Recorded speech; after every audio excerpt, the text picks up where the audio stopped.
Buenas noches, bienvenidos y bienvenidas a esta grabación que vamos a tener un encuentro súper especial con Cari. Cari Tirado es psicóloga, es especialista. Eh, en cuanto a infancia, trabaja en una escuela. Coméntanos, Cari, ¿cuán importante tú crees que es el tema del acoso escolar? Muy buenas noches con todos. Qué gusto, qué honor y alegría me da participar nuevamente en este espacio que con tanto cariño, Gis, tú sostienes. Pues ya estamos cerrando el año y qué alegría poder volver a ser invitada y parte de este aprender, ¿no? De este aprender mutuo, de este aprender en conjunto, que hayan cuentas como la tuya que tratan de sensibilizarnos, pero también de ponernos en acción respecto a los temas, a las problemáticas que enfrentamos día a día. Y si bien es cierto, vamos a hablar el día de hoy sobre el acoso escolar. Este es un tema bastante complejo, dado que después del periodo que nosotros tuvimos en esta pandemia, la sociedad, considero yo, en mi experiencia profesional, no es la misma. Han cambiado muchísimas cosas. Ha sido un devenir de comportamientos nuevos, de manifestaciones bastante complejas de la conducta del comportamiento humano. Y una de ellas que se empieza a ver tal vez con más fuerza es el tema del acoso, ¿no? Del acoso escolar y de sus diferentes manifestaciones. El acoso escolar es una forma de violencia dentro de las instituciones educativas, sí. Principalmente, pues, se da mucho cuando estamos en la escuela, en una institución educativa, en un centro educativo, pero también se produce cuando estamos fuera de él, porque el acceso a las nuevas tecnologías y al Internet ha hecho que esta problemática se diversifique. Y lastimosamente las soluciones o las alternativas para prevenirlo o para detenerlo no van al mismo ritmo de evolución que lo hace el problema en sí. Entonces es una fuente de mucha preocupación para las familias, de mucha preocupación para los centros educativos, porque esto exige una respuesta, ¿sí? No es algo que pasa y nosotros pues no debemos hacer nada, no es algo que se va a solucionar con el tiempo, es algo que requiere una información y también una formación muy adecuada, que exista también comunicación fluida y que haya un accionar oportuno, o sea, a tiempo. Entre más pronto se pueda abordar, es mucho más fácil detener, reducir también el impacto que produce. Pero esta es una actividad conjunta, es decir, depende de todos los actores que estamos involucrados en este tipo de situaciones. Depende de quienes trabajamos en instituciones educativas y depende mucho más de las familias, ¿sí?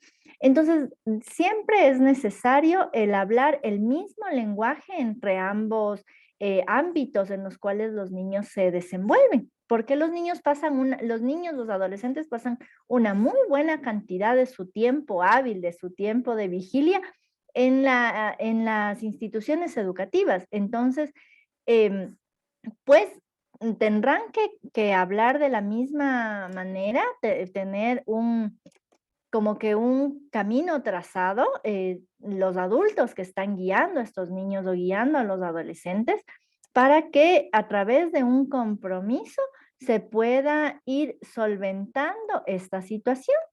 Lastimosamente también existen casos en los cuales cuando no se hace un abordaje correcto o por factores que son mucho más complejos de la historia particular de cada niño, de cada niña o de cada adolescente, se reportan en edades de 8 o 9 años que los niños o las niñas que están siendo víctimas de acoso han intentado suicidarse, han tenido cuadros de depresión.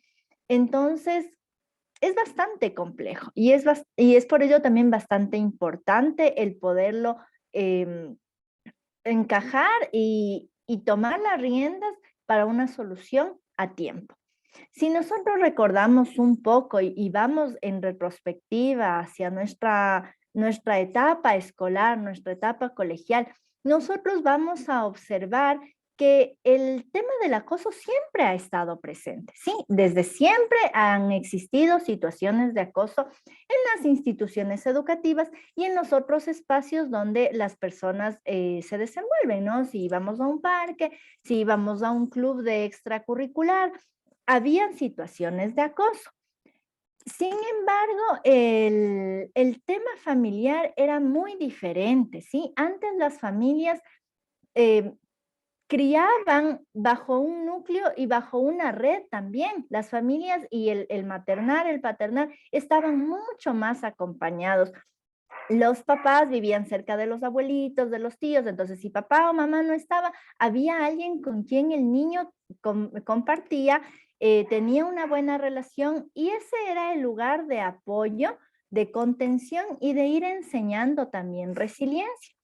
Lastimosamente, en la actualidad, pues ya no se da de la misma manera. Sí, hay muchos casos en los cuales la maternidad y la paternidad son muy solitarias.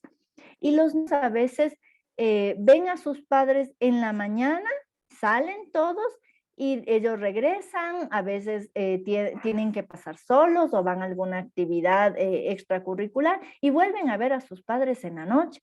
Entonces, si bien es cierto, ven o hay esa figura, no existe un vínculo adecuado que permita afrontar estos desafíos.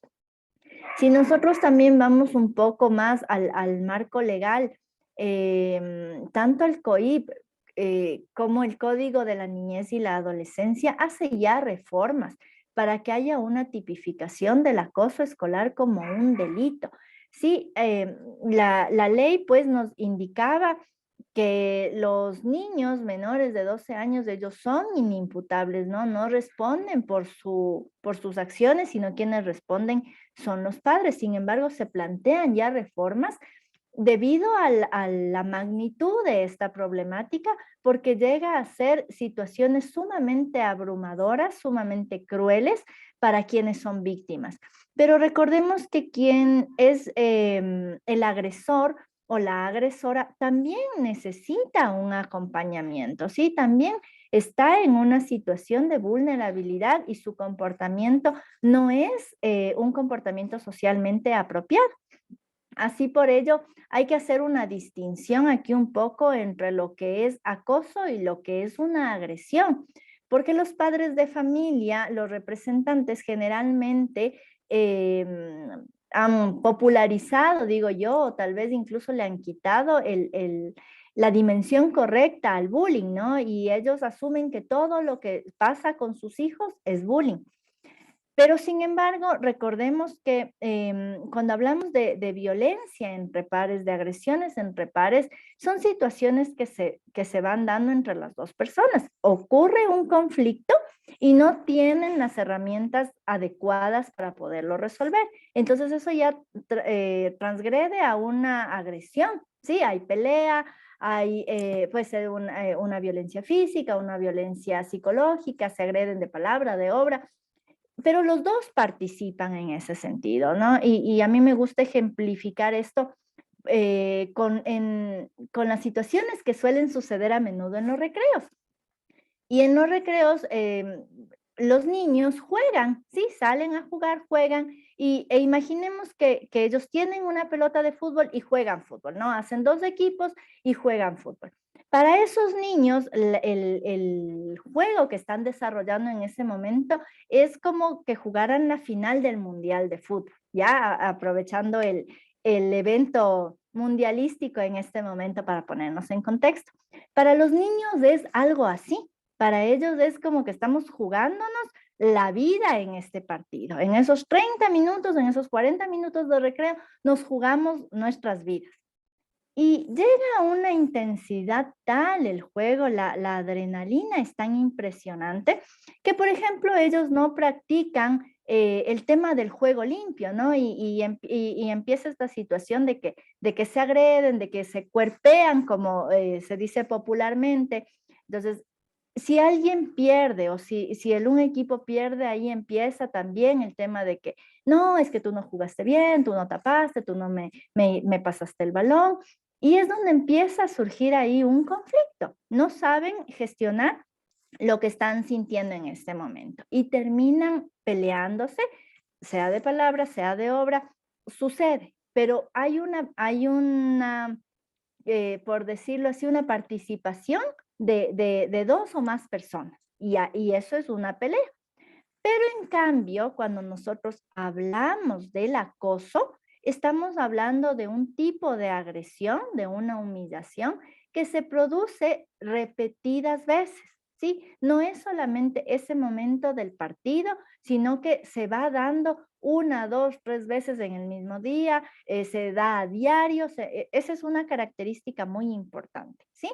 Además, también trasciende ya a otro tipo de espacios, como por ejemplo las redes sociales, ¿no? Empezamos a difundir, empezamos a viralizar cierto contenido, ciertos comentarios, y también la persona que sufre el acoso se siente incapaz de defenderse. En la agresión, como les expliqué anteriormente, hay la participación de las dos o más personas que tienen este conflicto y pues terminan peleando. Pero en el acoso, la víctima no se siente capaz de defenderse. Entonces, es importante diferenciar este tipo de situaciones. Además, también es intencional, ¿sí? Existe la intención de hacerle daño. Está el agresor con ese pensamiento de que le va a causar un daño a esa otra persona. Y hay un desequilibrio de poder o de fuerza, ¿sí? Puede ser, puede ser un desequilibrio físico inminente, presente, como por ejemplo que la persona que agrede sea más grande, más alta, pero también es simbólico o percibido, ¿sí? Lo percibe, los demás niños lo perciben como más popular, lo perciben como el más, no sé, el Poderoso, antiguo del, ¿sí? perdón. Quizás más poderoso, más influyente. Exacto. O también como que es más antiguo o como que es el preferido de la profe o no sé, ya existe alguna percepción, no es algo que se base en algo real, sino en la forma en la cual los niños perciben, ¿no? Lo percibe el agresor, se percibe como alguien superior y los demás niños pues también lo perciben de esa misma manera. Entonces, los otros estudiantes, tanto quien sufre el acoso como los espectadores, siempre van a sentir que están en una posición de desventaja. No me puedo defender, no voy a poder enfrentarme a esta superioridad, a este poder que tiene este niño, esta niña, este adolescente. Entonces, es muy importante poder hacer este tipo de diferencia para que las personas que nos están acompañando el día de hoy aquí, pues tengan claro cuáles son las situaciones que están pasando. El acoso se puede manifestar físicamente, ¿no? O sea, el golpe, el empujar, el golpear, el hacer amenazas con armas también, indirectamente, por ejemplo, robar objetos o romper objetos de otras personas o esconderle los objetos. En algún momento, tal vez nosotros vimos en el aula cuando fuimos escolares que a alguien le escondieron la mochila, que a alguien le quitaron las cosas de su mochila. Entonces, eso también es una forma de acoso, de agresión.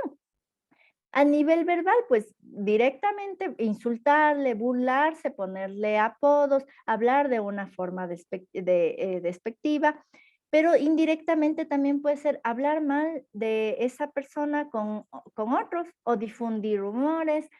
Respecto a lo que es el tema social, hablamos de la exclusión, ¿no? O sea, nosotros somos un grupo y no te dejamos participar, no puedes jugar con nosotros, o simplemente lo ignoramos o lo ninguneamos, quitamos el valor propio de cada persona. Entonces, las personas que sufren el acoso, los niños, las niñas, los adolescentes, ellos no saben qué hacer, no saben cómo actuar. Esta situación produce una angustia, un miedo, un dolor que es real. Para nosotros los adultos puede ser que nos parezca no sé, tal vez muy exagerado, pero no es así, porque para el niño, para la niña, para su edad, para su nivel de comprensión, de desarrollo, es algo muy doloroso. A su vez también, pues, recordarles a a ambos partícipes de esta situación que tanto la persona que agrede como la persona que es agredida están bajo una condición transitoria, no es algo que va a quedarse para siempre, siempre y cuando ellos cuenten con apoyo oportuno y necesario. Sí, eso es sumamente importante.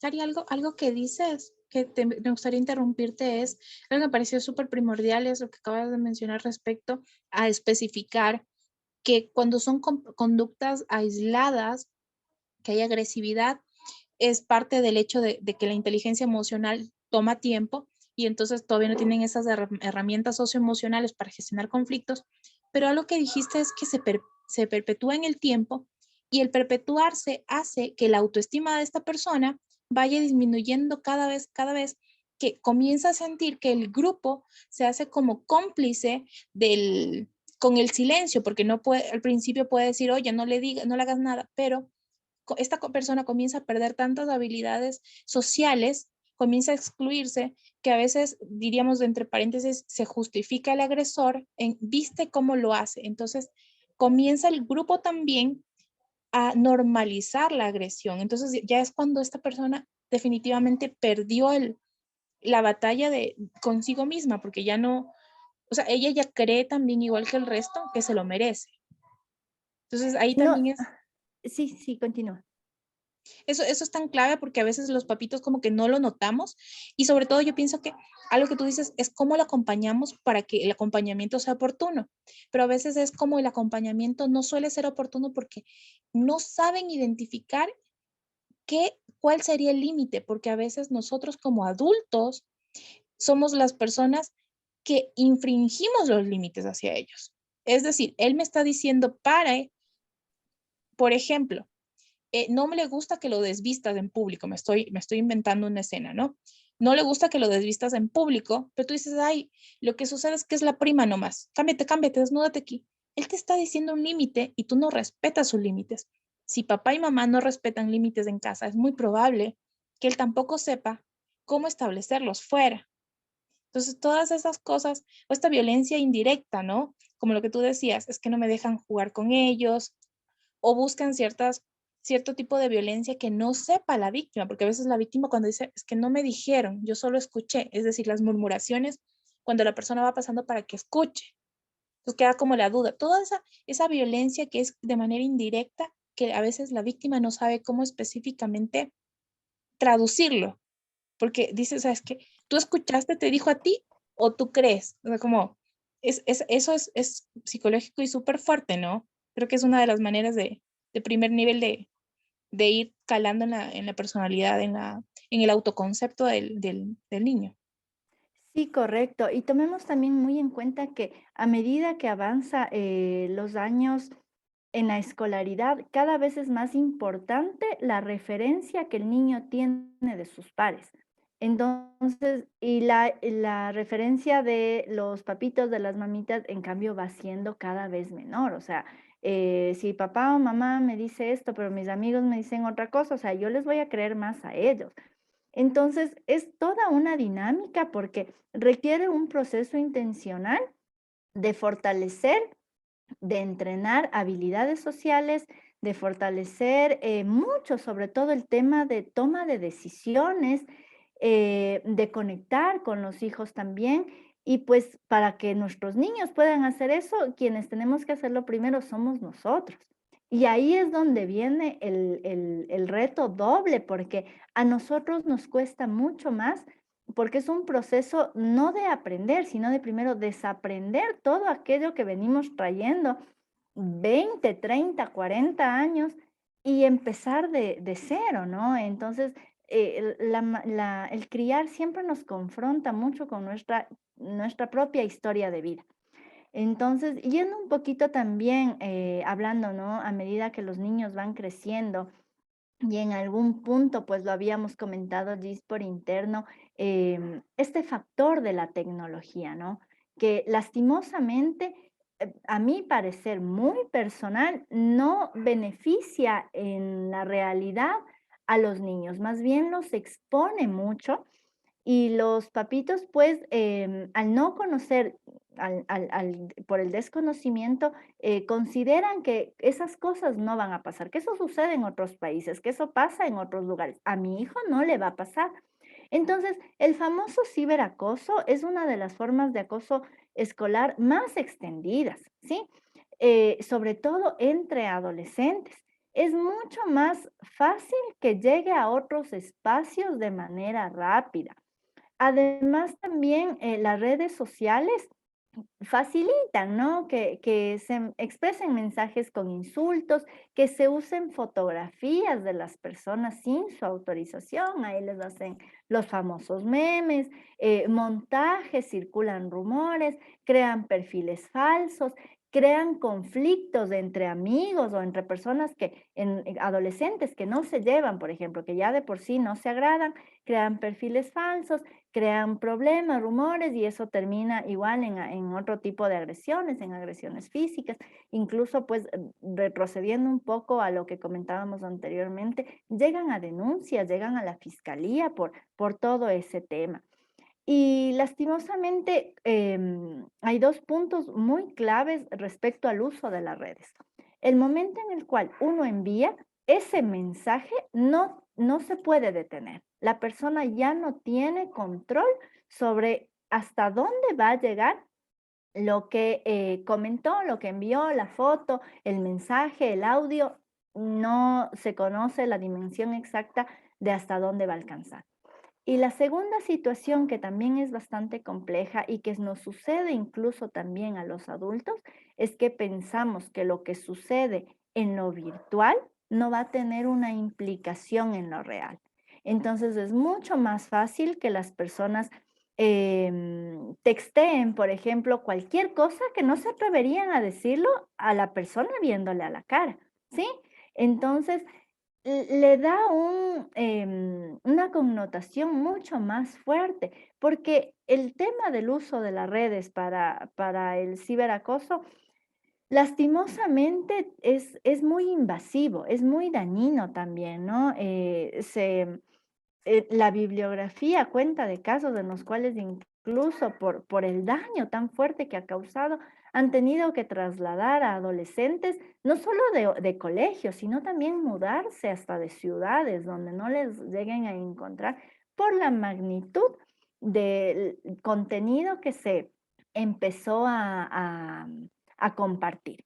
Entonces, es otro dato también bastante importante que sucede es que las personas que acosan tienen como un radar, como una forma de detectar a aquellos niños o a aquellos adolescentes que son más vulnerables, ¿no? Cuando tal vez viene alguien del campo, o cuando tal vez viene alguien de otro país, porque habla diferente, porque tiene menos recursos, eh, el tema este de no saber convivir, de no saber cómo reaccionar ante lo diferente, es un caldo de cultivo también para el acoso. Y obviamente los niños que están en estas situaciones de vulnerabilidad, pues asumen a los otros como más poderosos, porque ellos ya tenían su grupo de amigos y yo soy el nuevo, porque él es de aquí y pues él habla mejor que yo. ¿No? Entonces ahí hablamos precisamente de esta percepción, ¿no?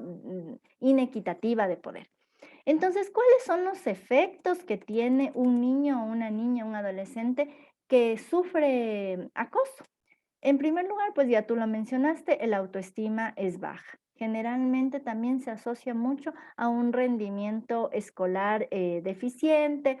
El niño experimenta muchas sensaciones de rabia, de temor, de fobia, ya no quiere ir a la escuela o va a la escuela y empieza a somatizar, ¿no? También me duele el estómago, me pongo a vomitar, me duele la cabeza, me da fiebre. En casa tal vez la noche anterior pues tiene pesadillas o no puede dormir y todo esto se va asociando también, son síntomas, son señales de que hay ansiedad, de que hay también ya presencia de cuadros depresivos. Se vuelve una persona desconfiada, ¿sí? Desconfían en sus relaciones sociales, o sea, ¿cómo puedo confiar en alguien si corro el riesgo de que me vuelvan a lastimar? Si el adulto no responde adecuadamente, igual también se pierde la confianza en los adultos. Viene lo que mencionabas tú, Gis, el sentirme yo culpable, o sea, yo me lo merezco porque yo soy más pequeño, porque yo hablo diferente, porque yo vengo de otro lugar, porque yo soy más tonto, etcétera, ¿no? Cambia el comportamiento también, por ejemplo, empieza a perder los útiles escolares, se olvidan los libros. En casa es muy importante estar pendiente, los papás, por ejemplo, de señales como que el niño esté golpeado sin una explicación lógica. ¿Sí? El niño no quiera relacionarse con otros niños, con sus compañeros, el niño pues quiere siempre estar acompañado cuando va a entrar a la escuela, cuando va a salir a la escuela. También se observa, bueno, eso referente a la persona que directamente sufre el acoso escolar. Pero también nosotros podemos ver afectación en las personas que observan el acoso, ¿sí? Los espectadores. Y ahí vemos también unas sensaciones muy similares en las personas que están viendo, porque sienten mucha preocupación, se sienten impotentes, no saben qué hacer, no saben cómo evitar esa situación, no son víctimas directas, pero tampoco quieren convertirse en víctimas al defender a la persona agredida, tampoco quieren ser parte de las amistades de este acosador, de quien tiene el poder, ¿sí? El poder simbólico, el poder físico. Entonces, viven en un estado de estrés, porque el niño o la niña no sabe cuándo me va a tocar a mí, cuándo voy a ser yo la siguiente persona que sufra esto. Y también igual, o sea, ellos pierden la confianza en las relaciones sociales, pierden la confianza en los adultos también cuando no reaccionan de manera oportuna. Y la persona que acosa también manifiesta síntomas, ¿no? Generalmente siempre está involucrado en peleas, en situaciones de violencia, su rendimiento escolar es deficiente, su aprendizaje pues no le es favorable, no sabe cómo manejar lo que siente, la frustración tiene una muy baja tolerancia a la frustración. Cuando ya crecen, incurren en actos delictivos, transgreden a otros ambientes, ¿no? Ya de violencia, porque esa es la forma en la cual han aprendido a resolver sus problemas. Entonces, una vez nosotros conversado un poco sobre cuáles son las consecuencias en las personas, es importante saber que, como ya lo mencioné al inicio, o sea, las instituciones educativas debemos de estar comprometidas en prevenir el acoso, en construir un espacio que sea seguro. Para ello es sumamente necesario que quienes trabajamos en el entorno educativo tengamos una escucha activa, ¿sí? Podamos escuchar y de cierta manera también yo digo leer entre líneas lo que el niño nos está diciendo, porque los niños no nacen sabiendo expresar lo que están sintiendo, ¿sí? Las emociones para ellos son sumamente grandes. Es como cuando nosotros compramos una madeja de lana. Entonces no nos viene hecho ovillo, nos viene una bolsa ahí con los hilos enredados y uno tiene que irle dando forma y las emociones se manejan muy similar. Entonces es por ello importante que los adultos que estamos a cargo desarrollemos precisamente habilidades de escucha. Podamos también acompañar el desarrollo de los niños, promover la convivencia respetuosa, ¿sí? Promovemos la convivencia respetuosa, por ejemplo, cuando enseñamos a manejar conflictos. O sea, ¿cómo vamos? Ya, viene mi estudiante con un conflicto, con un problema, y yo hago una pregunta, bueno, o sea, tienes esto, ¿qué piensas? ¿Qué crees que es lo que debes hacer en este momento? ¿Qué te gustaría cambiar si eres tú la persona que puedes cambiar lo que está pasando en esta situación? También promover los valores, ¿no? En esta aula nosotros respetamos a los amigos, respetamos a los compañeros, nos compartimos las cosas. Si algo se le cae a mi amigo, pues yo le puedo pasar. Y promuevo también en nosotros, mire, le pasó, dígale gracias, mire, es un buen amigo. Todos ese tipo de situaciones promueven valores y también dentro de las prácticas pedagógicas es posible promover el respeto, ¿no? Hacia los pares. Entonces, una vez que una institución educativa detecta cualquier tipo de situación de riesgo o de acoso, no puede no gestionarla. O sea, es necesario, es algo ineludible, buscar mecanismos de solución a esta problemática que se está dando. Pero sí es también importante enfatizar que la institución por sí sola no va a poder resolver esto, que necesita el apoyo y la participación comprometida de las familias de los estudiantes que están involucrados dentro de este evento y también de los estudiantes, porque ellos son los protagonistas de lo que está sucediendo. ¿Sabes Así qué? que dime, Gis, te escucho. Te interrumpo en algo que acabas de decir que es, o sea, primero es tripartito. Aquí es no solamente que allá los profes lo resuelvan o allá el alumno lo resuelva, sino es, somos una familia escolar y lo resolvemos en conjunto, nos sentamos a ver, porque probablemente el agresor no tiene herramientas socioemocionales para manejar su ira, transitar ciertas emociones, pero el agresor sigue siendo humano. Y allí es bueno establecer que este humano necesita ayuda. Y esto es clave porque a veces los profes, lo digo porque el sistema escolar está hecho así porque la sociedad muchas veces está así. Entonces buscamos al bueno y al malo. Entonces la sociedad no necesita más jueces, no necesita más gente clasificada como buena o mala. Necesita más gente que se les llene de herramientas para qué hacer con su enojo, como dice Cari, o sea, y algo que me parece muy clave porque a veces es cuando el agresor, pero ¿qué sucede cuando en casa se dice mucho que se habla pésimo del agresor, de la persona mala, y cuando este niño quizás está comenzando a incurrir en ciertos comportamientos en los cuales el adulto no lo ve, que me encanta ese ejemplo, que es cuando los niños comienzan a hacer cosas, por ejemplo, le pegó, y eso me da mucha pena, un niño le pega a otro y el papá viene y le pega porque le avisaron en el colegio que le pegó al niño, ¿no? Y eso todavía pasa. Entonces el profesor viene y le dice a este niño sigue reforzando lo malo, entonces este niño ya no pega, ojo, delante del profe, porque ahora ya saben dónde pegar, porque el papá le pegó porque se dejó cachar. Entonces, lo que el papá le está enseñando es que pegar sigue siendo válido, pero no te tienes que dejar encontrar. Y por eso también hay lugares en la escuela en la cual los niños muchas veces no quieren pasar porque no están los profes. No hay nadie que esté checando esos lugares que no son visibles, ¿no? Sí, precisamente eso es muy cierto. Este ejemplo que tú acabas de dar es tan real porque yo siempre le digo, papito, mamita, si usted ve un incendio, usted apaga el fuego con fuego. Entonces, el querer frenar la violencia con más violencia es prácticamente querer apagar un incendio, pues echándole más candela, ¿no?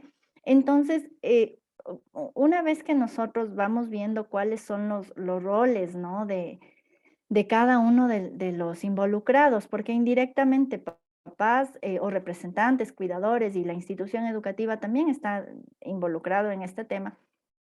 El primer paso es identificar y reconocer si sucede, si el acoso se está dando dentro de la institución educativa, pues ese entorno, la institución no puede hacerse de ojos ciegos, ¿sí? Ya está ahí, ya pasó, entonces es necesario empezar a buscar soluciones.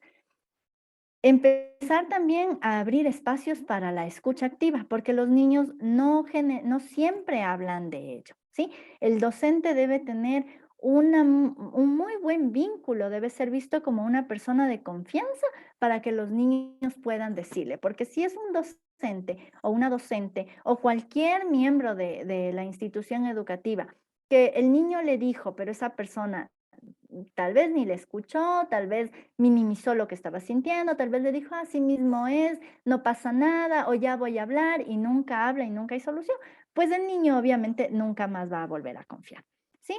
Una vez, que sucede eso, que ya lo identificamos, pues hay que reconocerlo. Hay que reconocerlo como institución, pero los padres también deben reconocerlo.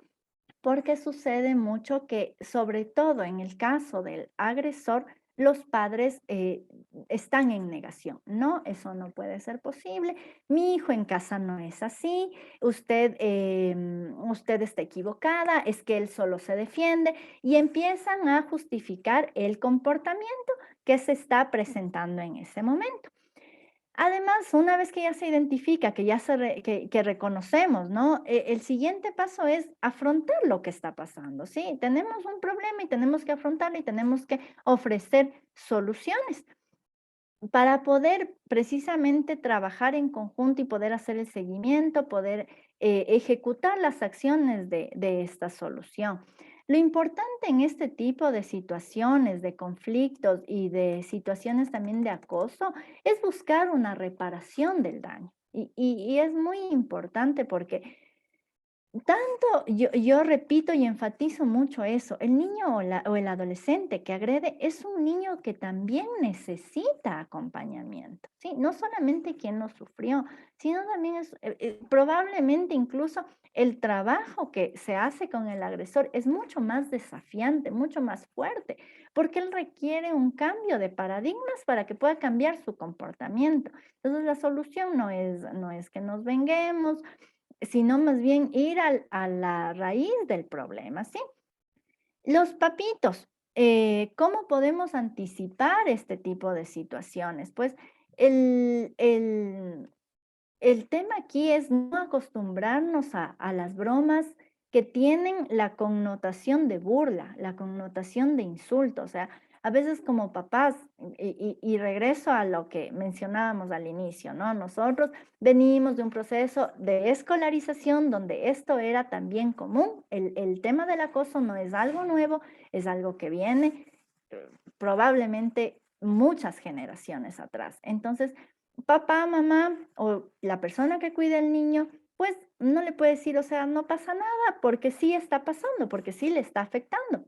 ¿Sí? Además, si yo también le digo, no pasa nada, pues probablemente en algún punto la situación cambie y mi hijo considere que está bien burlarse, agredir, molestar y ya no es la víctima, sino que ahora también pasa a ser otra persona que agrede.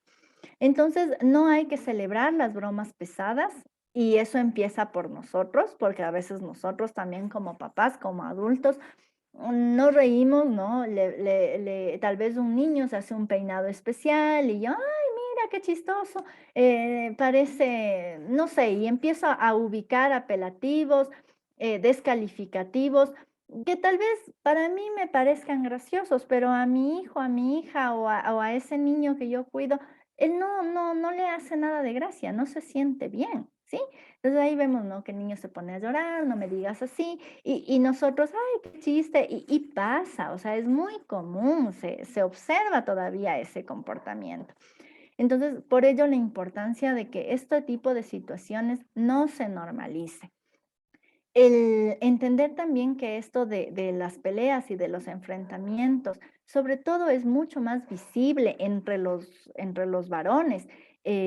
Tratan de establecer, ¿no? Supremacía de quién es el líder, ¿no? Pero es importante poder ir enseñando qué implica el verdadero liderazgo, ¿sí? Desarraigar un poco aquellos patrones culturales que nos expresan o que nos dicen que la expresión del liderazgo es el sometimiento y no es así. El liderazgo es un proceso de acompañamiento y de guía. Además, también el poder desarraigar esos pensamientos que se relacionan mucho al prejuicio de las diferencias, o sea, por las características físicas, si es pequeño, si es alto, si el color de la piel es tal o cual, o de dónde viene, si es de otra ciudad, si es de otro país, si habla diferente, si tal vez tienen otras condiciones Sienten económicas. Entonces, diferente también. ¿perdón? La neurodiversidad es algún tema súper clave, el hecho de que un niño sea neurodiverso para aprender en el aprendizaje, sobre todo. La neurodiversidad hace que muchísimos profes incluso sean los cómplices del hecho de tener aulas con niños que demanden un poco más de esfuerzo. ¿Sí? Entonces eso también a veces se queda allí porque obviamente para el profesor es una carga adicional quizás en cuanto a la planificación y ese desgaste quizás el hecho de que se ve como que fuera una carga, tal cual literal, no como una oportunidad de aprendizaje, porque la neurodiversidad es una oportunidad de aprendizaje, porque todos ganan, todos se enriquecen, todos tienen un ejemplo real y se abren muchísimas autopistas en cuanto a humanidad y a todo. Entonces el profesor los ve como una carga y eso creo que es súper clave porque antes quizás simplemente no los aceptaban en las escuelas. Entonces ahora es diferente y los profes muchas veces se hacen de los oídos, se hacen los ciegos al respecto. Puede pasar y también suceden situaciones opuestas.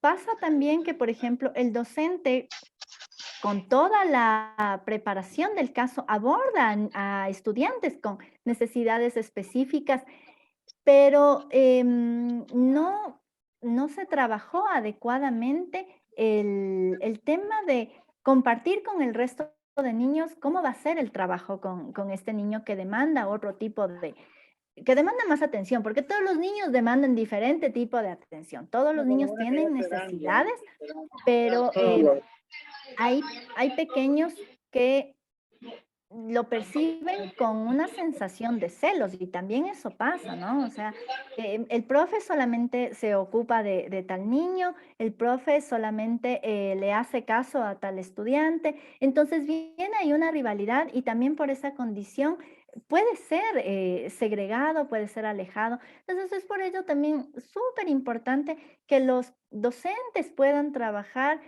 el tema de tutorías, ¿sí? El tema de que entre los mismos niños se puedan apoyar y se puedan enseñar. A ver, tú le vas a ayudar en esto.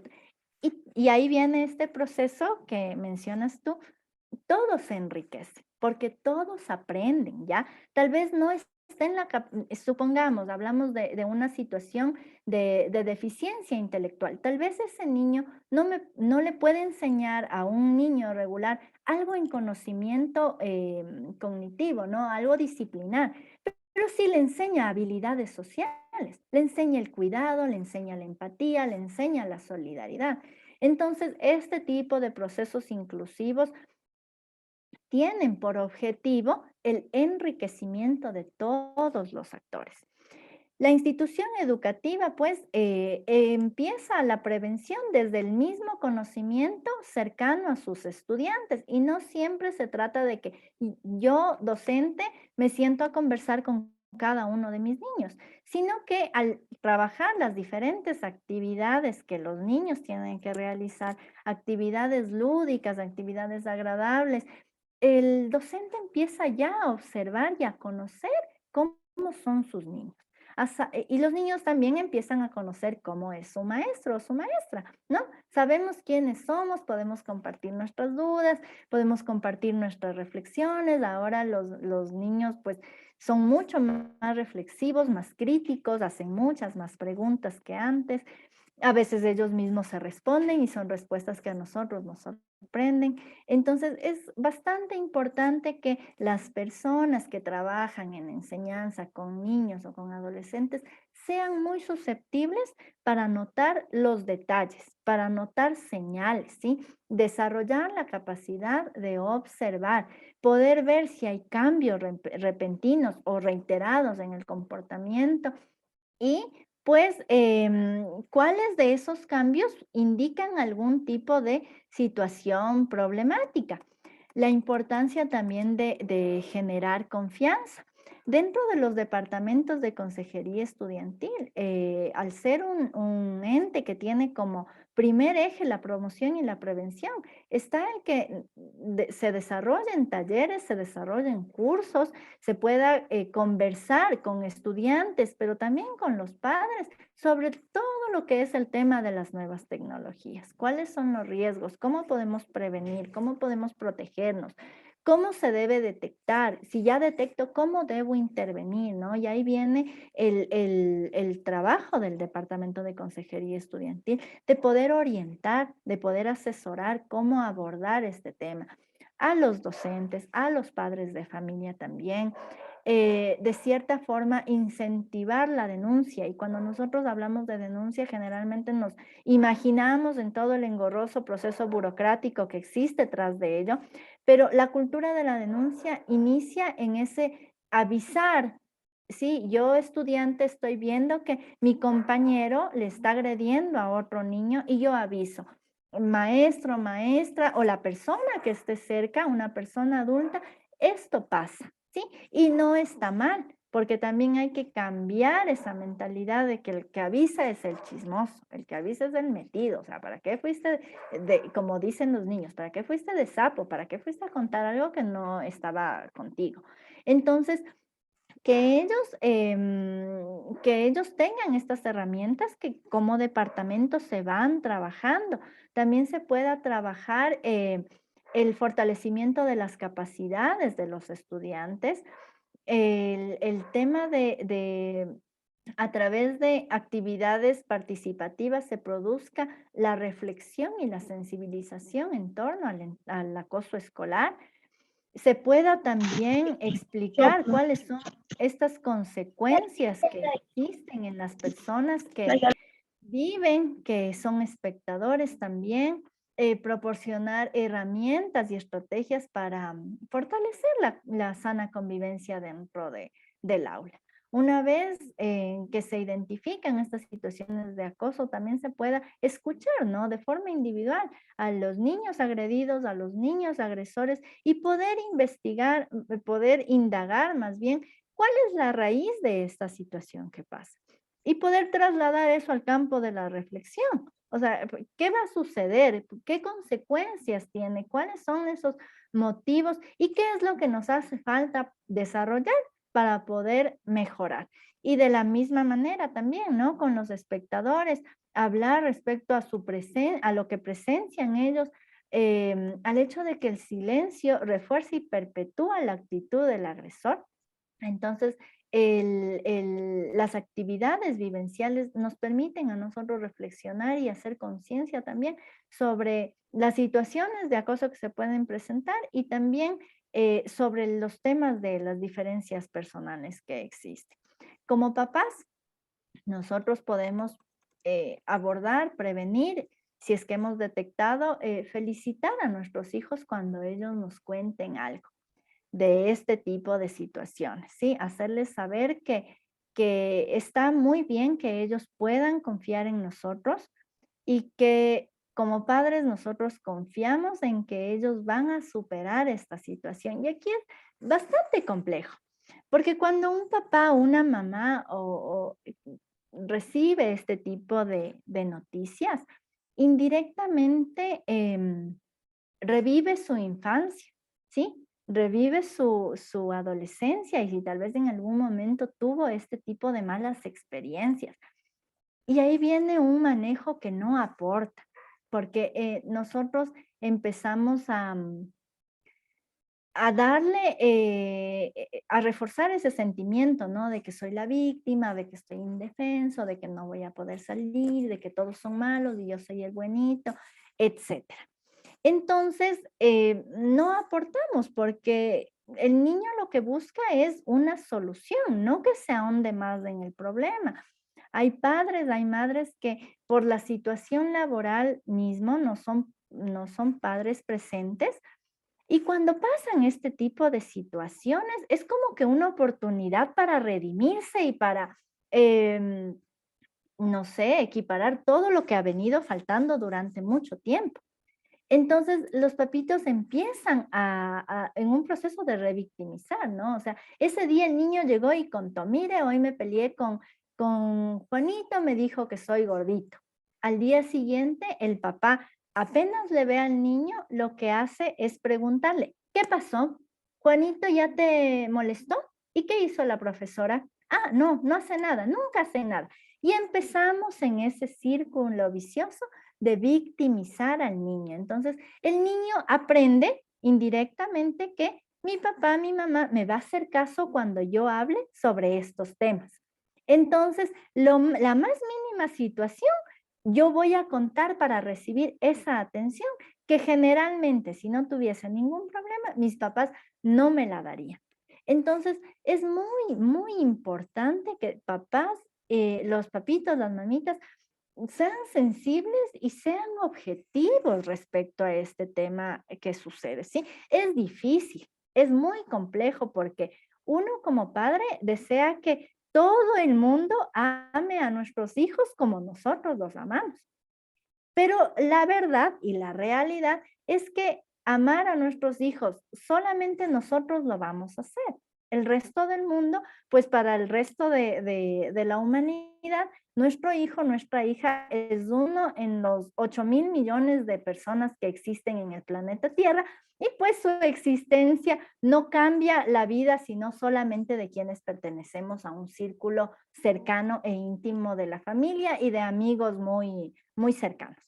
Entonces, más bien cambiar este tipo de actitudes por otras que son mucho más asertivas, como felicitar por la confianza, agradecer por compartir, escucharlo con atención, pedirle que relate lo que le está ocurriendo, preguntar, saber preguntar, ¿sí? ¿Y qué te dijo? ¿Y cómo te? Eso no aporta. Sí, sino más bien, ya cuéntame, a ver, tal vez no te entendí en este momento, tú me dices que estabas caminando hacia el patio este, o te entendí bien. El papá o mamá que escuche tiene que respirar profundo durante todo el tiempo para que incluso pueda escuchar, porque si papá o mamá está en su mente ya pensando qué va a decirle a la profesora, qué va a decirle a los padres de familia del niño agresor cuando ya los tenga enfrente y cómo va a reaccionar. El papá está en su mundo interno y no está escuchando en realidad lo que el niño o la niña le está contando. Y más bien hace su interpretación de lo que su hijo o su hija vivió. Escucharlo con mucha dulzura y paciencia, ¿sí? Es probable que cuente una parte y que haya otras que omita y después va a ir contando, ¿sí? A medida de que él sienta que es un espacio seguro el que yo estoy compartiendo en este momento. Nosotros también podemos como papás averiguar, ¿no? O sea, mi hijo me está contando esto, maestra, maestro, ¿qué pasó? ¿Conoce usted algo? Tal vez hubo algún otro niño que vio lo que sucedió para poder establecer con claridad qué fue lo que pasó, si en realidad fue un acoso o fue una situación de violencia entre pares. Establecer un lazo empático con mi hijo, ¿sí? Entender lo que a él le está pasando, ¿sí? No entender cómo yo me sentiría, sino entender lo que él siente, ¿sí? No engancharme de la emoción ni de la situación que mi hijo vive, sino más bien ser objetivos para poder trazar un plan que nos ayude a solventar toda esta dificultad. Cari, Dime, Gis. interrumpir justo en ese instante porque creo que es clave. Algo que les estableces y que pienso que debería de quedar muy, muy, muy reforzado es una cosa del evento y otra muy diferente es cómo la percibe el niño. Porque muchas veces nosotros cuando nos cuentan el evento, tu mamá te gritó y el papá sale, ¿no? Y allí cómo pasaría. Pero ¿cómo te sentiste? Se nos olvida preguntarle cómo te sentiste cuando pasó esto. Porque el niño dice, sí, me sentí ofendido. Me sentí irritado. O me sentí cansado. O sea, puede que para él no sea como para nosotros. Entonces, muchísimas veces nosotros interpretamos que cuando nos dicen pregúntale a tu hijo es pregunta el evento y juzga el evento. Pero más bien lo que nos mandas a hacer es pregunta el evento y observa cómo le afectó o cómo se siente al respecto, cuál es su percepción y no la tuya. Entonces, eso creo que siempre deberíamos de considerarlo y respirar porque obviamente, como dice Cari, ahí viene nuestra historia, ¿no? Entonces, respirar para enfocarnos y decir, o sea, como dice Cari, o sea, perdóname, no te escuché y hasta eso. Y ahí sí poder preguntarle, ¿y tú cómo te sentiste? Cuéntame. Sí, y bueno, ¿no? Del lado opuesto también hay padres que están en total desacuerdo de la situación que pasó. ¿Cómo no te defendiste? ¿Por qué dejaste que te pase eso? Es que es tu culpa por no haber avisado, no haberle gritado. O peor aún, ¿no? Vamos al extremo de que, bueno, si mañana te molesta, tú pégale. Y validamos la violencia, cuando la violencia, pues, trae más violencia. Entonces, lo importante aquí es que nosotros gestionemos nuestras emociones para poder afrontar este desafío. Proteger al niño no significa que el niño va a saber qué hay que hacer, ¿sí? Porque si él supiera qué es lo que hay que hacer, no acudiría a nosotros, no buscaría a un adulto y tampoco la pasaría mal. Entonces, sí saber gestionar mucho nuestras emociones para poder acompañarlos, para poder guiarlos adecuadamente. En cambio, si es que nuestro niño es quien acosa, ¿ya? Y yo pienso que esta es la parte más fuerte de eso, ¿sí? Porque los padres tienden a evadir o a evitar. Ellos no dan crédito a lo que se les comunica, si es otro padre de familia o si es alguien que pertenece a la institución educativa. Ellos no lo creen, ¿sí? O lo evaden o dejan pasar el tiempo. No, es que él es así, es que él es inquieto, es que él no lo hace con mala intención, es solo un niño. Y sí, en efecto, es solo un niño. Pero los niños también tienen emociones y pues sus emociones se traducen en sus comportamientos más que en sus palabras. Uno aprende a expresar las emociones a lo largo de varios años de práctica, ¿sí? Los niños pues les toma su tiempo, les va costando, ¿no? Y no tienen las herramientas siempre para advertir la gravedad de sus acciones. Es importante que en caso de que mi hijo o mi hija sea quien agrede, podamos de la misma forma conversar y escuchar, calmarnos, serenarnos, porque ese niño, esa niña necesita ser escuchado y necesita apoyo para cambiar, para modificar su comportamiento, para tener un comportamiento socialmente aceptable, porque esto es como un círculo vicioso también, ¿no? O sea, yo agredo, nadie quiere llevarse conmigo, entonces como nadie quiere llevarse conmigo, vuelvo a agredir y vuelve a pasar lo mismo y lo mismo y lo mismo. Y es por eso que deviene en situaciones, en conductas ya bastante complejas en los años de la adolescencia. Además, también es importante que los papitos o los cuidadores sean muy claros, muy enfáticos en que no se va a tolerar ningún tipo de acto de esa naturaleza. El hecho de que yo escuche a mi hijo, el hecho de que yo lo acompañe, no significa que yo le voy a permitir cualquier tipo de actuar, ¿sí? Eso significa que pues tengo yo que ser muy firme respecto a aquellas cosas que en casa no vamos a tolerar, no estamos enseñando eso, entonces el niño también pues no debe manifestarlo. Se tiende a pensar, generalmente suele darse el caso de que los niños repiten lo que ven, ¿sí? Entonces, cuando un niño es agresivo, lo primero que a uno se le viene a la mente es que es algo que trae de casa, o sea, siempre es algo que trae de casa, pero hay excepciones. Hay veces en que en casa estamos bien, es una familia con dinámicas muy funcionales, muy sanas, pero el niño tiene estas conductas o el adolescente tiene estas conductas. Entonces hay que empezar a indagar dónde surge este tipo de situaciones.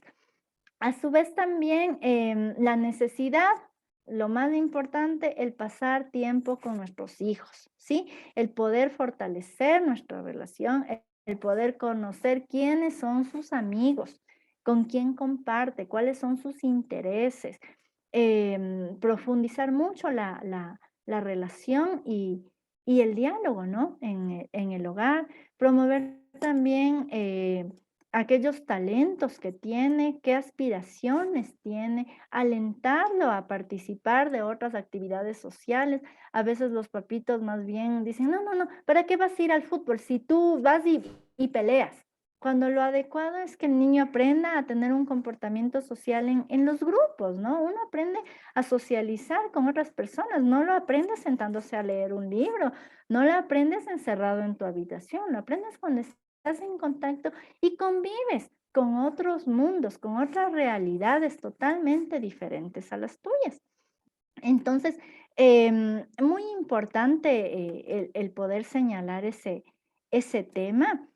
Y también, pues, dentro de aquellas cosas que nosotros como papás podemos hacer, es enseñarles a manejar, ¿no? Yo le digo siempre como a surfear estas olas de esos comentarios que no nos gustan, que nos parecen muy inapropiados o que de cierta forma también son como el inicio, ¿no? Porque el bullying no, el bullying o el acoso no es siempre así como que desde un comienzo, sino como que va poco viendo cuál es la medida de la resistencia de la víctima. Entonces, como papás, nosotros sí podemos darle ciertos trucos a nuestros hijos para que ellos obviamente puedan enfrentarse hasta al menos llegar a casa y que nos puedan contar o hasta que haya un adulto en la escuela y pueda ayudarle. Enseñarles en primer lugar sobre las burlas, ¿no? Cómo manejarlas de una forma efectiva. Recordemos que no necesariamente toda burla tiene una intención de dañar. Hay veces en las cuales alguien hace un chiste de mal gusto y pues el niño se siente mal, pero hay veces en las cuales alguien hace un chiste sin el afán de hacer daño, y el niño que recibe el chiste, pues también se ríe y lo toma bien. Depende mucho de cuáles son las habilidades que ese niño, esa niña haya aprendido, ¿sí? Porque hay niños a los cuales en lo absoluto les afecta.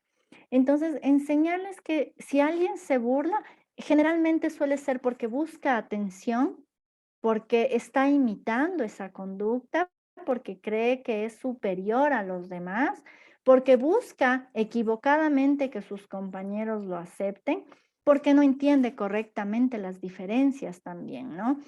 No sabe cómo manejarlas. Entonces, cuando nuestros hijos tienen claro esto, ellos también empiezan a tener una visión diferente de las personas, ¿sí? Ya sale un poco del juicio, sino más bien va a una comprensión del ser humano. Y nosotros ahí tiene doble ventaja porque estamos educando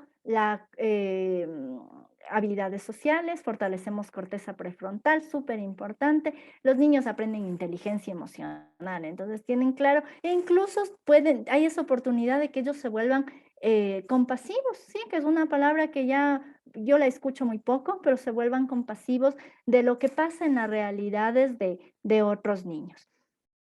Entonces, algunos trucos, lo primero, lo que ya habíamos mencionado, el ser muy objetivo, ¿sí? No minimizo, pero tampoco sobredimensiono lo que está pasando, ¿sí? Lo que al niño le sucede, pues, cómo eso le hace sentir y buscar una solución. El poderle dar seguridad, el reiterarle que nosotros confiamos en que nuestro hijo puede manejar lo que le está sucediendo, ¿sí? Nosotros ahí le estamos dando ese plus para que pueda hacer frente a lo que sucede. El poderlo también alentar a estar con los compañeros que le hacen sentir bien, ¿sí?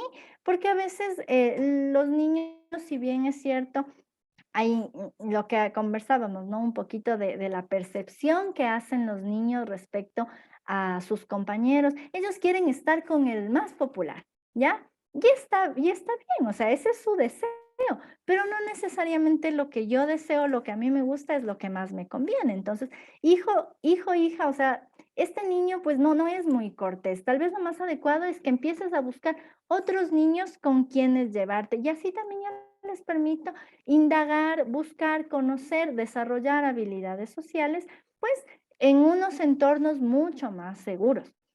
Recordarles también que que esa persona, ese niño, ese adolescente que acosa, que agrede, no va a cambiar de la noche a la mañana. Entonces, que es mejor tratar de buscar amigos con quienes haya respeto y haya un buen trato. Preguntarnos puertas adentro si estamos dando un buen ejemplo, ¿sí? ¿Cómo reaccionamos como papás cuando alguien se burla de nosotros, cuando alguien nos molesta, cuando alguien nos cruza el carro en la vía, etcétera, ¿sí? Entonces, muy importante el podernos observar también para poder modelar en nuestros hijos aquellas respuestas que esperamos que ellos manifiesten. A su vez, una técnica que a ellos les ayuda es que hablen con ellos mismos, ¿no? Cuando alguien quiere empezarle a molestar, cuando alguien quiere burlarse, que repitan y que practiquen y qué importante que es tener un diálogo interno amable con uno mismo, ¿no? O sea, no me gusta lo que me está pasando, pero yo puedo manejarlo, yo puedo salir de ello, ¿sí? Mi diálogo interno no me deja en indefensión, sino que me recuerda que lo voy a manejar y que no es para siempre y que vamos a encontrar una solución. Que tal vez no me vaya muy bien en las materias, en las actividades académicas, pero soy muy bueno para pintar. Sí, no soy el mejor en calificaciones, pero hago unos lindos dibujos. Entonces, recordar aquello que sí somos, más que fijarnos en aquello en lo que carecemos y de lo cual otra persona quiere usar para hacernos sentir mal. Otra técnica muy importante también es enseñarles a nuestros hijos a ignorar este tipo de situaciones, ¿sí? Obviamente que cuando alguien nos agrede y nos falta el respeto, uno se molesta, uno a veces llora de la impotencia, ¿sí? Cuanto más los niños. Pero es muy notorio que cuando los niños no muestran ningún tipo de reacción ante la burla, no responden, no miran, no se quedan ahí, pues es menos probable que el agresor quiera volverse a burlar de ese niño o de esa niña. Lo más adecuado, hijo, hija, ignora y aléjate, ¿sí? Aléjate pronto, no te quedes ahí. No, al menos para una primera vez, pues va a servir hasta poder encontrar a alguien que le pueda ayudar. Enseñarles a nuestros hijos a poner límites, y es lo que precisamente tú, Gis, mencionas, ¿no? En explicarles que ellos están en todo su derecho de decirle a alguien que lo que está haciendo, lo que está diciendo no le parece divertido y que por favor se detenga, ¿sí? Hay que enseñarles a nuestros hijos a alzar su voz, a hacer contacto visual con la persona que me está agrediendo o que quiere agredirme y ser firme para expresar que no me agrada lo que está pasando y que por favor no lo vuelva a hacer, ¿sí? Aquí viene la práctica en casa, lo que hablábamos, ¿no? O sea, si yo le hago cosquillas a mi hijo y mi hijo me dice, ya mamá, para, pues tengo que parar porque me lo está diciendo, pero si en casa yo no escucho, yo no le hago caso, que se supone que yo soy la persona que más le amo, que más le voy a cuidar, pues, ¿qué puede esperar de los demás? Sí, entonces, muy importante saber enseñarle a nuestros hijos, incluso hacerles practicar, eso funciona mucho. Póngale frente al espejo al niño y que muestre, ¿no? Que muestre su cara más seria y dile así, dile, no me gusta, no me molestes. Deja de molestarme, voy a avisarle a la maestra o voy a avisarle a mi papá. No está bien lo que estás haciendo, ¿sí? Con mucha firmeza. También que los niños puedan visualizar, la imaginación es un elemento clave en la niñez. Entonces, enseñar a nuestros hijos que visualice, por ejemplo, no sé, se me ocurre que ellos están cubiertos por una burbuja de jabón. Entonces, cuando uno coge el jabón húmedo, se nos resbala de las manos. Lo mismo pasa con aquellas palabras, aquellas burlas que nos hacen. Entonces, como estoy en una burbuja de jabón, lo que me quieran decir a mí me resbala y le enseño a visualizar y puede también convertirse en una estrategia para que el niño maneje por el momento lo que está pasando, ¿sí? A su vez también pues ir un poco al choque cognitivo, ¿no? Si viene un niño y me dice, ah, mira, tú eres pequeño, entonces el niño le puede decir, sí, sí, es verdad, yo soy pequeño, me gustaría ser más alto. El agresor no se lo espera, es el factor sorpresa en ese momento, ¿no? Entonces se va a quedar así como que ya no sabe qué decirle y mientras tanto el niño una vez lo dijo, tiene la oportunidad de alejarse y buscar quien lo ayude. O también le dice, no, es que tú eres un pequeño y el niño le puede responder, ¿y? O sea, no, ¿cuál es el problema? ¿Ya? Entonces, el agresor no sabe qué responder, no sabe qué hacer, es como que se queda en shock y le permite al niño buscar otro tipo de ayuda en ese momento, ¿sí? Y lo más importante, pues, y que he venido también reiterándolo en este tiempo, el buscar ayuda, ¿sí? La importancia, la necesidad de que los niños puedan encontrar en nosotros, los adultos, un referente seguro, una persona en quien yo puedo confiar y que sé que tal vez no me va a solucionar en ese momento, pero vamos a empezar a trabajar en un proceso de solución. Para finalizar, pues simplemente recordar que esto es un proceso de todos, ¿no? La institución educativa que juega un rol muy importante, pero que no lo puede hacer sola. Necesita del apoyo y del compromiso del resto de participantes. En los casos en los cuales la situación ya trasciende mucho más allá, ¿no? Estamos hablando de situaciones de violencia muy cruda, ¿no? Porque lastimosamente se da, sí, se da a medida de que los niños van creciendo, entre más grandes son, esta problemática se vuelve mucho más compleja. Sí, es verdad, como les había mencionado, esto ya va al ámbito legal. Los padres, las madres que sienten que sus hijos están siendo afectados y que no han encontrado una solución, que no hay la colaboración de todas las partes, están en toda la facultad de colocar una denuncia en fiscalía, porque por la magnitud de los hechos que se dan, en realidad se contemplan ya cambios a las leyes para que haya un freno a este tipo de situaciones que tanto daño hacen en la persona, afectan profundamente el desarrollo de cualquier niño, de cualquier adolescente. Cari, mil gracias. Acá te tengo una, bueno, más que una pregunta, un comentario, dice de Sara Marín. Mi nieto está siendo violentado por la profesora. Yo hablé con el director, pero no acepta la profesora lo que hace. Se hace la víctima delante del director. No solo mi nieto, hay muchos niños violentados. En la escuela Flores Milo Rodríguez, la profesora es Jessica Correa. Y Jacqueline nos dice, muchísimas gracias por la información recibida. Bueno, respecto al primer comentario, o sea, no es parte de la temática que conversamos hoy, el tema de violencia, bueno, de las diferentes manifestaciones de la violencia.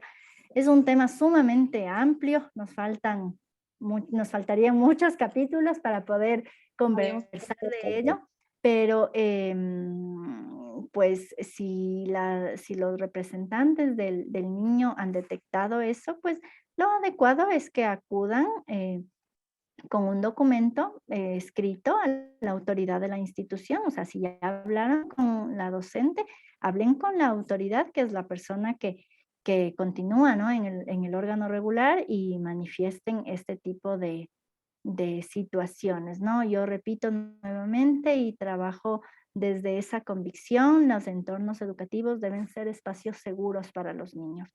El trabajo que se hace desde puertas adentro de las escuelas y de los colegios es sumamente fuerte. Cada institución tiene sus propias problemáticas, ¿sí? Dependiendo del lugar donde está, dependiendo de el aspecto socioeconómico de sus niños, de los padres de familia, el nivel de educación. Bueno, hay un sinfín de factores, pero no hay una institución que podamos decir que se libra de diferentes problemáticas. No existen las instituciones educativas perfectas, pero si ustedes se han unido aquí, pues yo considero que tienen ese deseo de construir, ¿no? No solamente una institución porque pertenecen sus hijos cuando van a una escuela, ustedes también como papás pertenecen a esa escuela, construir un lugar mejor y pues que eso también se vea reflejado en el ámbito social donde nosotros nos desenvolvemos. Cari, me dice Doris, ha sido una información súper valiosa, se les agradece mucho, muchísimas gracias, excelente tema, nos dice Nina Cedeño. Cari, otra cosa que también dentro de lo que tú decías, hay, Rafael Vizquerra nos habla sobre los teatros planteados por los profes para el cambio de roles y me encanta algo también que quizás si es que algún padre, como tú dices, lo podemos hacer puertas adentro, es las pelis, series, siempre preguntarle en cierta situación, ¿tú cómo crees que se siente este personaje? ¿Tú crees que esta persona se siente cómoda con lo que está haciendo la otra persona? ¿Tú cómo te sentirías cuando suceda algo así? ¿Qué te dice tu cara? Una pregunta que yo siempre le suelo hacer a mi hijo es, ¿qué te dice la cara de tu papá? Que está enojado. ¿Qué te dice la cara de mamá? Que está frustrado. O sea, y hablamos mucho de qué te dice la cara, porque los niños no saben este lenguaje no verbal, porque es todo un hito, incluso nosotros muchísimas veces, yo he encontrado muchos compañeros de trabajo que hacen eso, están allí y le digo, mira, esa persona está triste y dice, ah, de verdad, no, siempre lo es así, no, no, no siempre lo es así, está triste. Entonces, porque no nos enseñaron el lenguaje no verbal. Entonces, es que si la persona le dijo que no le pasa nada, es que no le pasa nada y no es cierto. Entonces es súper chévere porque los niños, si el papá y la mamá no sabemos nada de lenguaje no verbal, muy probablemente este niño pegue y ni cuenta se dio que el otro estaba enojado.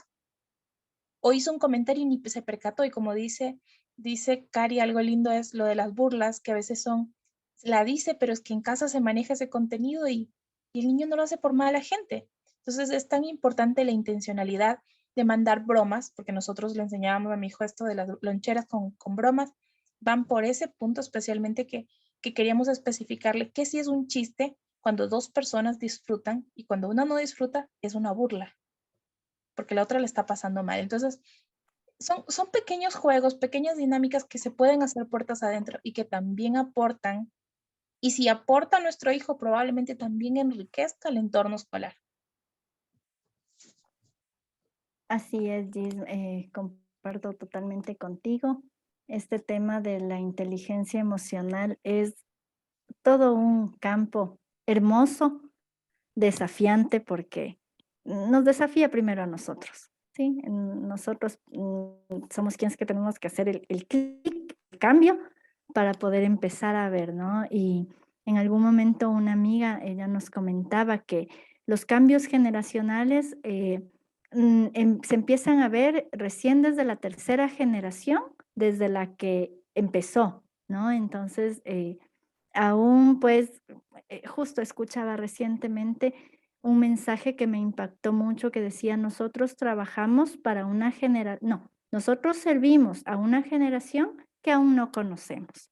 Entonces, muy gustosa de haber compartido con ustedes este espacio, que la información que hoy hemos compartido sea pues de conocimiento y de poner en práctica también a cada uno de ustedes. Y mi Gis, yo te agradezco inmensamente. Para mí siempre es un gusto, un placer poder participar en estos espacios contigo y me encanta tu cuenta igual, así que si es que no la siguen, por favor, vayan urgente a darle like y sigan el contenido. Es sumamente importante y digerible, muy digerible para cualquier persona, no importa si eres ingeniero, no importa si tienes cualquier formación, el contenido que Gis elabora es bastante útil y nos ayuda mucho en este proceso de maternar, de paternar.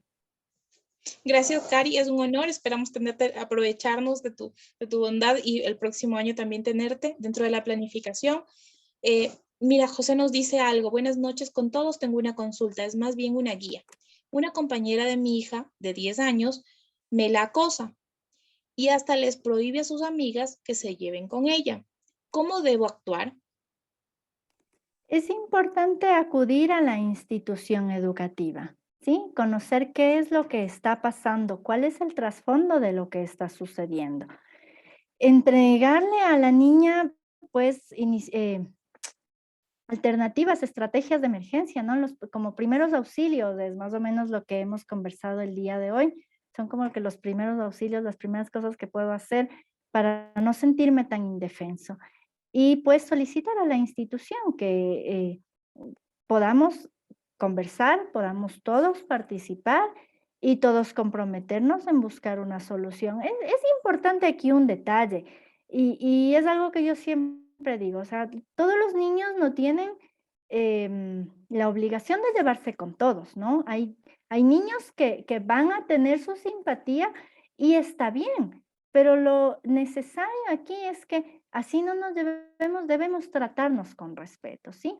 Entonces, ver aquí cuál es la percepción del poder que tiene esta niña que impide que los demás se lleven con mi hija, que se pueda trabajar con esta niña respecto a este tema y se pueda ir cambiando este paradigma para que cada quien pues tenga las amigas que desea tener y con quienes también ellas desean compartir, ¿no? Cari, muchísimas gracias. Bueno, no sé, por aquí alguien se me escapa que te está felicitando. Buenas noches, felicitaciones. Excelente dominio del tema y consejos prácticos. Excelente ponencia de Alexandra, de Jenny. Entonces, no podemos irnos sin una fotito. Y primero darte muchísimas gracias, Cari, muy honrados por todo el manejo del tema y sobre todo por el corazón que le pones a cada contenido que nos estás proporcionando. Este contenido va a estar subido, valga la redundancia, a redes sociales. Entonces va a estar subido también en YouTube. Si lo quieren volver a ver, lo pueden ver en diferido. Algunas personas no son de Ecuador y tal vez perdieron la señal o cosas así. Entonces va a estar disponible en YouTube y agradecidas con todo. Una fotito, déjenme que no me falle el poderles poner. A ver.